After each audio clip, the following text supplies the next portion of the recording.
kita dapat lagi peluang untuk sesi perkongsian bicara kesihatan daripada Dr. Muhammad Nawawi dengan tajuk konsep kesihatan melalui pemakanan dalam bulan Ramadan. Dan saya juga mengalu-alukan rakan-rakan yang di dalam talian untuk kali ini kita buat sesi hybrid fizikal dan secara di atas talian. Jadi untuk ini saya jemput yang mana dalam Dewan Betis ni mohon penuhkan ruang di baris hadapan kerana saya tak nak cakap lama.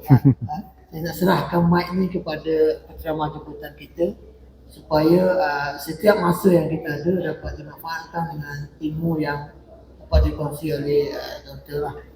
Dengan itu saya menyerahkan mic ini kepada Dr. Muhammad. Okay. Bismillahirrahmanirrahim. Alhamdulillahirabbil alamin. Wassalatu wassalamu ala asyrafil anbiya'i wal mursalin wa ala alihi wa sahbihi ajma'in.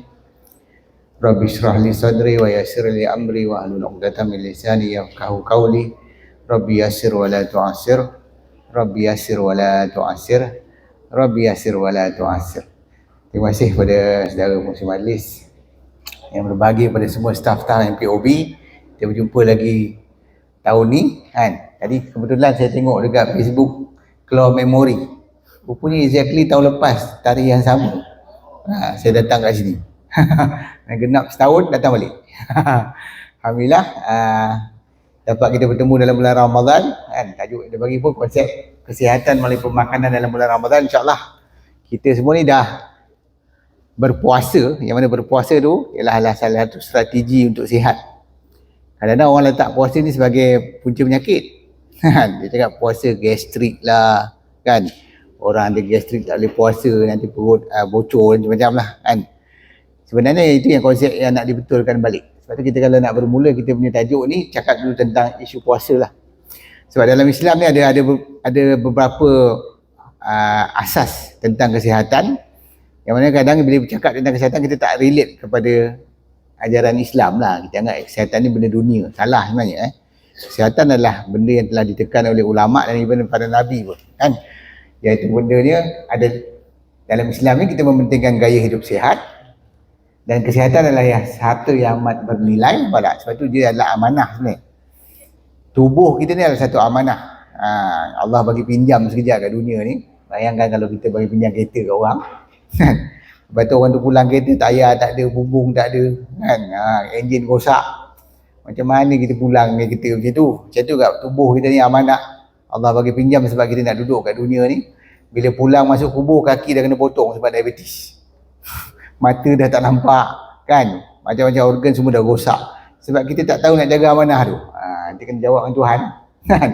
Maka sebab tu kesihatan kita kena jaga dua-dua, rohani dan jasmani.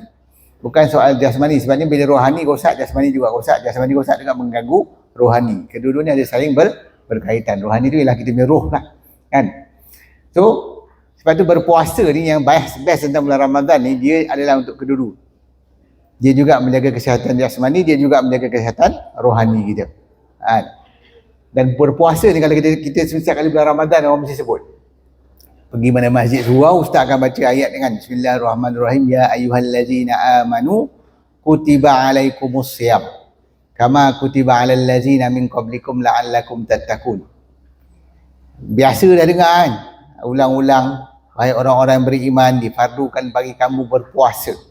Tapi yang menarik dalam ayat tu, yang satu ustaz tak cerita lah kenapa Allah sebut kama kutiba alal ladzina min qablikum, sebagaimana difardukan pada umat sebelum kamu.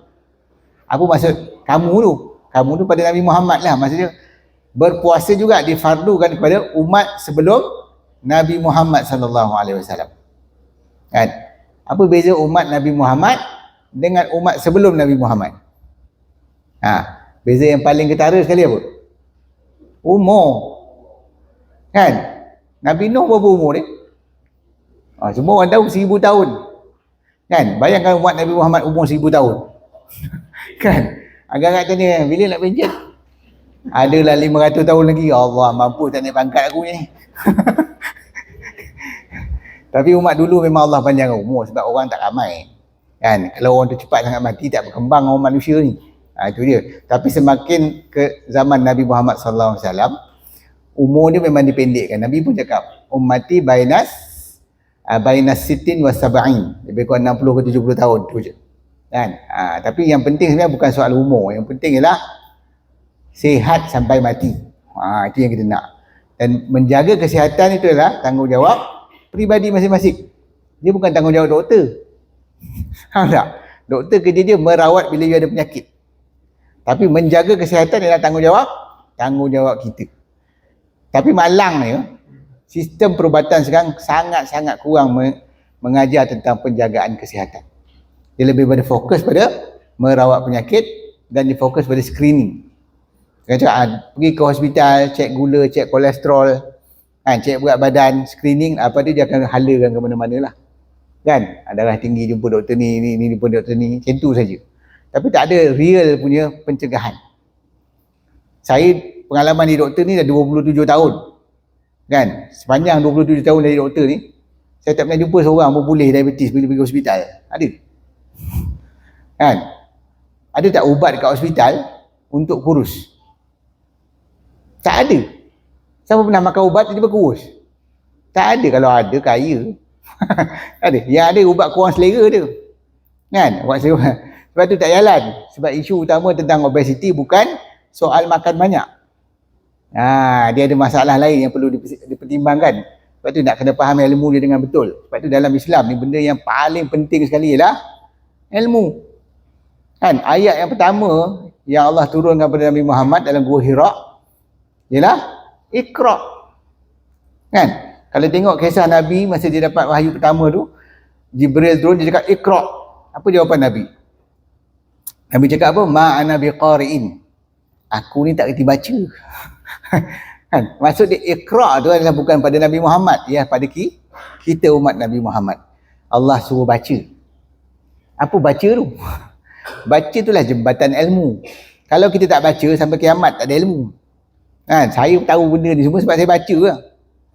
Itu perangai saya daripada sekolah rendah lagi. Itu yang orang tak tahu.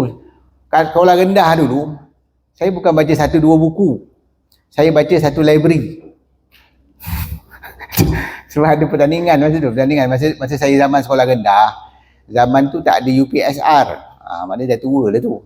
Zaman tu ada penilaian darjah 5. Siapa yang penilaian darjah 5 sini? Penilaian darjah 5 aku dah tua dah. So, jadi darjah 6 tu free lah. Biasanya kata tahun honeymoon kan. Masa tu macam program-program lain lah kita buat. Dan antara program masa tu sekolah saya buat ialah dia buat pertandingan membaca di library. Tempoh library tu dia bagi lama sikit tu, 4 period ada. Sepanjang separuh hari tu duduk library. Jadi dia suruh baca lah apa-apa buku, daripada doktor akan buat doktor pula je. Cikgu saya akan buat quiz kan. Apa-apa yang buku dalam library tu dan siapa paling banyak jawab. Dan saya menang. Sebab saya setiap kali masuk library, sebab masa zaman tu saya tak banyak buku kat rumah. Kita bukan orang kaya kan. Jadi buat tu saya membaca lah di library lah kan. Jadi saya bila duduk library, saya memang duduk sungguh-sungguh. Orang lain berlari lah apa library, cikgu bising, marah bising-bising kan. Saya duduk je baca. Dan benda yang saya paling suka baca tu tak masa sekolah rendah. Saya baca ensiklopedia. Itu sekolah rendah tu bayangkan. Itu perangai saya macam tu. Masuk sekolah menengah pun sama. Saya masuk sekolah menengah saya pelik. Sebab bila saya kata aku ni tak adalah rajin. Saya ni pemalas sebenarnya belajar. Saya tak ada studious ni orang. Orang lain sibuk belajar study dalam surau malam-malam buta, saya tidur je. Tapi setiap kali exam saya tak pernah dapat nombor 2. Saya dapat nombor 1 dia, aku pun pelik. Pelik sama tu. Apa sebab korang ni semua tak dera juga? Aku bukannya rajin. Saya pelik, macam saya tak faham kenapa aku dapat nombor 1 lah. Pelik betul lah. Lepas tu bila belajar, rupanya satu sifat saya tu lah, saya suka membaca. Sifat suka membaca tu sampai sekarang. Dan yang menjadikan saya tak puas hati, bila ayah saya meninggal kerana kanser. Kan, saya kata, takkan kanser tak ada ubat. Kan, tak puas hati bila saya tanya profesor saya. Dia kata, lung cancer survival rate dia 6 bulan je. Memang betul lah, arwah ayah saya cuma last 6 bulan selepas diagnosis. Tapi saya tak puas hati, saya kata mesti ada cara dia. Sebab tu saya mula baca. Antara buku yang pertama saya baca ialah What Your Doctor Doesn't Know About Nutritional Medicine Might Be Killing You. Tajuk bukan main panjang. Tapi dia memang hentam muka doktor betul. Dia kata, apa yang doktor tak tahu pasal nutritional medicine akan membunuh pesakit dia. Sebab tu saya kata, ini satu benda yang menarik ni, aku kena belajar. Dan bila saya belajar, baca, saya realise banyak benda yang memang tak tahu. Antaranya tentang puasa. Kalau kat hospital, dia cerita puasa, cerita gastrik, kita habis. Kan? Lepas tu, macam mana nak adjust ubat. Itulah dia punya ceramah puasa. Kalau itu ceramah bosan. Sedangkan berpuasa tu, kalau ikut kan, kalau umat sebelum Nabi Muhammad boleh hidup sampai beratus-ratus tahun, beribu tahun pun cecah, takkan dia ada diabetes kot. Cuba fikir, takkan Nabi Nuh ada diabetes tak? Mana sabar tak? Maksudnya sebab itulah strategi untuk kita kekal sihat ialah dengan berpuasa. Sebab ada sebab salah bidang saya juga ada masters in anti-aging. Master in anti-aging, aesthetic and regenerative medicine. Dalam anti-aging ni ada banyak teori tentang anti-aging. Maksudnya teori-teori kenapa berlaku penuaan di kalangan manusia. Ada 18. Salah satu teori ni dia kata teori of low calories, mengurangkan makan. Kan? Ada juga berkaitan dengan berpuasa. Rupanya bila diuji pada lalat, uji kaji tu buat pada lalat lah. Dia bagi lalat tu tak makan, tapi lalat tu hidup 3 kali ganda lebih lama umur daripada lalat yang makan macam biasa. Lepas dia buat ajar yang sama pada tikus, sama juga kesan dia, dan dia buat pada monyet. Cuma manusia tak dibenarkan buat, unethical, tak bagi orang makan. Jadi dia buat pada monyet, dia dapati sama. Monyet tu jadi lagi muda bila dia berpuasa. Itulah sebab tu teori tu keluar. Ini baru sedar. Dan terfikir pasal kajian tu, saya terfikir patutlah umat sebelum Nabi Muhammad umur dia panjang. Dekat situlah kita boleh gunakan peluang kita. Sebab tu Allah syariatkan berpuasa dalam setahun, ada sebulan kita puasa. Sebab itulah waktu badan kita servis. Kalau bulan lain tak apa-apa rajin, tapi yang rajin bagus, alhamdulillah lah. Yang rajin buat Isnin Khamis ke kan. Ni lepas Syawal tu ada puasa 6. Macam-macam puasa ada. Kalau rajin alhamdulillah, tapi tak ramai yang rajin. Kan? Tapi paling kurang pun yang wajib. Kalau tak diwajibkan Ramadan, saya ingat ramai tak rajin juga. Saya baik wajib, terpaksa puasa. Tapi puasa tak, puasa bulan Ramadan ni tak susah sangat. Relax kan. Dia macam tak adalah rasa. Tapi kalau puasa sunat biasa lain, memang rasa challenge tinggi lah. Sebab asas pada kehidupan yang sihat kan, asal daripada akal yang sihat. Dan akal yang sihat tu bermula daripada makan sihat. Tak sebelah sini sekali, makan sihat. Dan ini yang paling banyak kita silap kan. Yang kedua ialah menghirup udara yang segar. Ini penting juga. Kalau kita banyak sangat hirup udara rokok, memang cari penyakit dalam benda tu. Kan? Lepas tu minum air juga penting. Dalam Quran mengajar kita tentang minum air. Perasan tak? Tak perasan lah. Quran ada minum air. Aku tak tahu. Ada. Quran makan aja, minum aja, macam-macam lah Quran ajar kan. Betul Allah. Dalam Quran juga mengajar itu, positive attitude. Kan? Bila kita ada masalah, kita jangan bersikap negatif. Ikut kajian moden pun, orang yang sangat negatif, dia banyak penyakit. Sebab tu bila pengalaman saya lah sebagai seorang doktor dah 27 tahun, saya dapati pesakit-pesakit yang negative attitude susah nak baik. Memang sangat susah. Kan? Sebab bila kita bagi solution, dia ada problem. Kan? Apa soalan kalau kita kata, awak ni kena amalkan minyak sihat ke kan? Kena amalkan minyak kapusat merah ke? Kena amalkan minyak zaitun ke? Minyak-minyak ni tak bahaya. Dia punya soalan tak bahaya, tak bahaya. Ni tak bahaya, tu tak bahaya. Ni makan cukai apple ni tak bocor perut. Dia punya soalan macam tu lah. Kan? Dia punya asyik negatif je. Buatlah dulu, dia tak try lagi. Selalu orang tanya sebab dia tak try. Dia ingat saya suruh minum cuka getah agaknya. Aku suruh minum cukai apple. Pun bukan minum terus pun. Bancuh. Itu pun tak faham kan. Bancuh, ambil satu sudu cuka, campur satu gelas air. Lepas tu letaklah stevia bagi sedap, lepas tu minum. Dia macam minum air sirap lah. Ada tak orang ambil air sirap, ambil daripada botol, minum terus? Tak ada yang kau pergi buat cukai apple macam tu, pasal apa? Sama lah cerita dia kan. Tak ada orang ambil air sirap minum. Sama kalau sirap pun kita ambil satu sudu sirap, campur satu gelas air, kacau minum. Macam tu lah. Itu konsep dia. Jadi benda tanya, ini nak minum lepas makan ke, sebelum makan ke? Kan? Tak ada masalah saya cakap. Sebelum makan boleh, selepas makan boleh, sebelum tidur boleh, selepas tidur boleh. Tengah tidur je lah tak boleh. Macam mana nak minum tengah tidur? Itu masalah dia. Dia tak ada masalah. Sebenarnya benda tu kecil je masalah. Tapi dia keep on tanya tu risau. Ini yang memang selalu susah nak baik. Sebab tu nak membetulkan attitude tu memang satu challenge. Satu benda yang challenge. Kalau orang yang negatif attitude lah. Okay. Sebab saya tengok kalau orang positive attitude, kanser pun boleh baik. Mak saya ada kanser. Dua-dua orang tua saya ada. Ayah saya meninggal lah lung cancer. Mak saya kena breast cancer. Dan dah baik dah. Dah 12 tahun dulu. Dah sekarang 14 tahun dah. 14 tahun dah baik dah. Sebab dia punya attitude is very positive. Masa dia kena kanser tengah nak baru diagnose kan. Orang semua adik-beradik datang nangis-nangis, dia relax je. Tak ada apa, cool je. Macam tu, dia relax. Dan saya tengok sikap tu menjadikan dia cepat baik. Sebab tu penting jangan ingat attitude kita tak ada peranan dari segi kesihatan kita. Kalau kita bersikap negatif memang susah. Lepas tu move for health maknanya pergerakan. Kita kena faham. Bersenam ialah pergerakan. Bersenam bukan kira calories. Ada orang sibuk bersenam dia kira kalori. Cuma pakai mesin kan. Dia tengok mesin. Oh, mesin aku dah bakar 1,500 kalori. Aku dah bakar 1,000 kalori. Tak payah. Buang masa je. Bersenam ni buat je. Kan? Sebenarnya semua kajian tentang kebaikan bersenam, ada dua jenis bersenam yang bagus. Satu dipanggil sebagai moderate exercise. Apa moderate exercise tu? Exercise selama 20 minit, 3 kali seminggu. Itu je. Tak ada boleh cerita kajian tu, you kena bakar sekian banyak kalori baru kira sihat. Tak ada. Yang kedua, exercise yang melibatkan angkat beban. Angkat beban tu bagus. Ada lagi satu kaedah exercise dipanggil HIIT. High Intensity Interval Exercise. Ada banyak jenis Tabata dan sebagainya. Itu ceramah panjang tu. Tapi ini exercise yang ikut kajian sangat baik, tapi bukan soal kira calories. Tapi budaya kita kalau exercise pergi gym disuruh kira calories. Oh, you kena bakar sekian banyak kan. Dia ada dua isu bila kira calories. Satu yang pertama, you akan terlebih buat. Sebab dia kata rasa bersalah. Ni dah termakan 2 keping roti canai. 1 keping roti canai dah 350 calories. Kalau 2 keping dah 700. Ui, kena bakar 700. You tahu berapa banyak nak bakar exercise nak buat untuk bakar 700 calories? Kena lari 1 jam. 5 minit dah mengah, macam ni lagi 1 jam. Ini masalah dia. Sebab dia akan jadi yang kedua. Dia tak buat langsung. Dia buat 5 minit dah mengah. Give up aku tak payah exercise. Macam nak pengsan, nak mati ke kan. Jadi tinggal terus. Itu yang jadi, that defeat the whole purpose.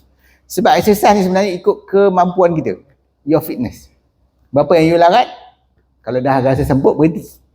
Tak boleh paksa diri. Tapi kalau you kira kalori, semput tak semput pun teruskan juga. Dalam pengsan lah. Itu kisah dia kan. So kena faham. So itulah 5 asas pada kesihatan. Cuma hari ni kita cerita pasal pemakanan dan tak makan. Dua-dua ni cerita juga kan. Kita nak cerita pasal isap rokok kan, ramai lagi kan. Tapi yang pelik orang isap rokok ni bulan Ramadan boleh pula tahan. Bila tak Ramadan setiap 5 minit isap rokok. Pelik kan. Sebab tu sebenarnya it's just your mentality. Kita punya mental kita sebab kita dah set lah tak aku nak puasa tak aku nak isap rokok. Jadi dia bertahan. Tapi bila tak pernah puasa, mental tu dia jadi lemah. Sebab tu kalau nak berhenti isap rokok ni kena banyakkan puasa. Kan insyaAllah. Okay? Barulah pokok yang keluar tu sihat macam gambar ni kan tengok. Jantung sihat, hati sihat, minda sihat, buah pinggang sihat, paru sihat kan, dan juga mata sihat dan sebagainya. Seluruh tubuh kita akan jadi sihat bila bawah akar tu sihat. Kan? Itu kena faham. Okay? Kalau duk makan yang sebelah sana tu, apa tu? Makan junk food. Ini yang masalah ni. Kita secara tak sedar masyarakat zaman sekarang ni banyak makan junk food. Apa junk food? Makanan yang semata-mata dikira atas kalori. Tapi zat ni tak ada. Iaitu makanan proses dan juga gula. Kan? Sebab tu industri makanan ni sangat-sangat ialah dia panggil $1 trillion industry. Kan? Makanan ialah salah satu $1 trillion industries. Kan? Sebab banyak tengok kat sini pun, kat Bangi ni banyak kilang-kilang makanan. Bersepah mana-mana kan. Jadi kebanyakannya makanan-makanan proses lah. Apa masalah makanan proses? Dia hanya mempertimbangkan 2 perkara. Satu kos, satu lagi sedap. Kesihatan tak masuk buku Tak ada satu kilang makanan dia mempertimbangkan kami buat makanan sebab sihat. Tak ada. Dia kira berapa banyak boleh jual dan nak berjual sebanyak dengan cara bagi benda tu sedap. Saya berdapat tengok 2 hari lepas saya letak kat saya punya Facebook kan. 122 bilion bungkus mi segera dijual. Kan? Di seluruh dunia baru ni. Itu menunjukkan dua perkara lah. Satu, buat peramai betul orang tak ada duit. Boleh segera. Yang kedua, ini akan membuka banyak penyakit akan datang. Kan? Lepas tu juga pelabur dalam industri makanan juga melabur dalam industri pharmaceutical. Buat ubat. Itu another $1 trillion industri. Ubat-ubatan. Dia orang ni yang mengawal industri perubatan di seluruh dunia. Sebab tu doktor-doktor dilatih untuk hanya fokus pada bagi ubat. Yang saya doktor, saya tahu apa yang kita orang belajar. Mana kita orang belajar macam mana nak cegah penyakit. Kalau semua doktor tahu cegah penyakit, doktor tu yang tak ada kerja ni. Dah semua orang sihat, siapa nak pergi hospital? Tapi sekarang dah jadi terlampau ramai orang sakit. Sampai doktor pun tak cukup, doktor nak bising. Kan, saya dengar itu hari kat Korea, doktor mogok. Kan, Malaysia pun ada hartal lah apa benda. Dia sebab apa? Overwork. Siapa punya salah yang overwork ni? Korang jugalah, KKM jugalah. Betul tak? Benda yang di luar pada pemahaman dia semua tak betul. Macam contoh lah kan. Saya tahu MPOB ada masalah kan nak promote minyak kelapa sawit. Bila nak promote dia akan hantar nota. Tak boleh. Ini makanan goreng bahaya. Makanan goreng kolesterol. Tentang orang MPOB pun percaya. Ini masalah. Kan? Sebab KKM terlampau percaya makanan goreng tak elok. Salah. Sebenarnya makanan bergoreng ialah antara makanan yang sihat yang boleh kita amalkan. Kan? Tapi syarat dia apa? Syarat dia mesti menggoreng gunakan minyak kelapa sawit. Itu je syarat dia. Sebab apa? Minyak kelapa sawit ni stabil.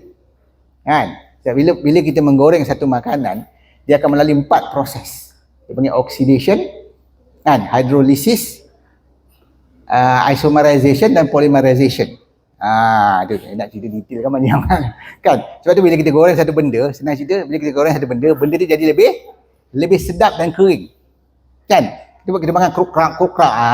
Sedap lah. Cuma isu dia oxidation tu saja masalah dia. Oxidation kalau banyak sangat makan, dia akan banyak free radical dalam badan. Radical bebas. Bila banyak free radical bebas, kita boleh dapat banyak penyakit akibat oxidation organ dalaman dan sel-sel kita. Dan itu boleh mencetuskan banyak penyakit seperti kanser dan sebagainya lah. Termasuk juga sakit jantung, oxidation. Sebab tu minyak yang kita goreng mesti mengandungi banyak antioksidan. Dan itulah tujuan dia. Antioksidan itu melawan proses oxidation. Dan minyak kelapa sawit adalah antara contoh minyak yang sangat-sangat tinggi dengan antioksidan. Tak? Dia tak boleh blame atas proses goreng. Yang jadi isu, semua kajian-kajian menunjukkan proses menggoreng tu bahaya dan menyebabkan penyakit ialah menggoreng menggunakan minyak sayuran. Istilah bahasa Melayu, istilah orang Buddha ni vegetable oil.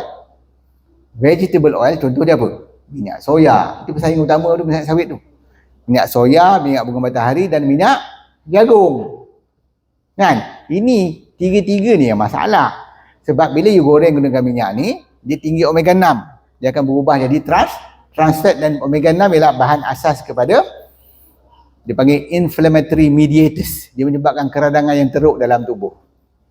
Dan keradangan yang tinggi juga antara punca pada penyakit-penyakit kronik. Jadi sebab tu kena faham jenis minyak.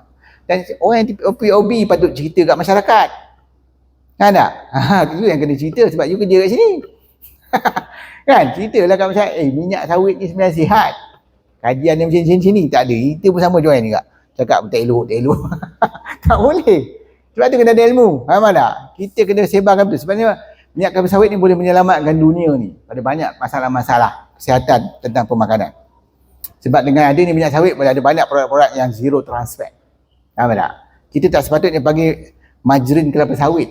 Kita sepatutnya panggil palm stearin. Bila kita letak je margarin, bunyi buruk. Sebab orang dah pandang margarin ni benda yang ada trans fat. Sedangkan yang itu bukan margarin, itu palm stearin. Kan dia olah kan, dia rupa dia macam margarin. Itu pun cerita dia. Jadi sebab tu kita kena pakai ilmu yang betul, penting. Tu pemakanan sihat mesti menilai makanan tu dari aspek kesan dia pada tubuh, dari aspek dua perkara. Yang pertama sekali sama ada makanan tu menyebabkan keradangan atau tak. Makanan tu mengandungi antioksidan atau tak. Kan? Dan makanan tu mengganggu tak keseimbangan hormon dalam tubuh. 3 faktor ni penting. Kan? Dan kebetulan 3 faktor ni ada dalam minyak kelapa sawit. Nampak tak? Sebab tu minyak kelapa sawit tu minyak sihat. Of course minyak yang lain sihat ada juga. Minyak zaitun pun sihat juga. Minyak kelapa pun sihat juga. Tapi masalah minyak kelapa apa? Masalah utama minyak kelapa yang pertama production tak macam minyak sawit lah. Yang kedua rasa tak sedap. Goreng minyak kelapa, pakai minyak kelapa rasa dia out. Siapa pernah goreng minyak kelapa tak sedap? Minyak kelapa buat rendang tak apa. Kan? Tapi goreng tak sedap. Goreng tetap minyak kelapa sawit. Minyak yang kedua yang bagus juga, yang juga merupakan minyak masak ialah minyak zaitun. Tapi kalau orang Malaysia nak pakai minyak zaitun, you kena semua kena jadi Datuk Vida Ali Syukri. Mana larat mahal nak mampu. Itu cerita dia. Jadi sebab tu solution pada masalah ni